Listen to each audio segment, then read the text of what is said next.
There is a feeling that most modern people know well. You are surrounded by people all day, at work, on the subway, on the street, and yet you return home, close the door, and feel completely alone. We've been told this is normal. In fact, we've been told that wanting time to yourself is healthy, that solitude is restorative, that needing people too much is a weakness. But for nearly the entire span of human history, that belief would have been incomprehensible. For 300,000 years, being alone didn't mean peace and quiet. It meant something had gone terribly wrong. Section 1. The World Before Privacy. In a medieval English village in the year 1200, a typical peasant household contained between 8 and 15 people sleeping in a single room. Not a large room, a single room with a fire at the center, animals at one end, and every family member, extended relative, and sometimes even a hired laborer pressed together on straw and wool at the other. There were no private bedrooms. There were no private meals. There was no moment of the day, from waking to working to eating to dying, that happened outside the presence of other people. This wasn't poverty.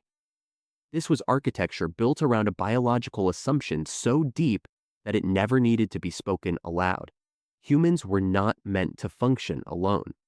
The concept of privacy as we understand it today, a room of your own, time of your own, a self that exists separately from the group, simply did not exist in the medieval world. The Latin word privatus, from which we get the word privacy, originally meant something closer to deprived. To be private was to be stripped of something, removed from the group, cut off. The language itself treated solitude as a loss, not a gift. Section 2. What your nervous system actually expects. In the 1990s, British anthropologist Robin Dunbar studied the social structures of primates and discovered a direct relationship between brain size and group size. His conclusion, now known as Dunbar's number, was that the human brain is structurally optimized to maintain stable social relationships with roughly 150 people at a time.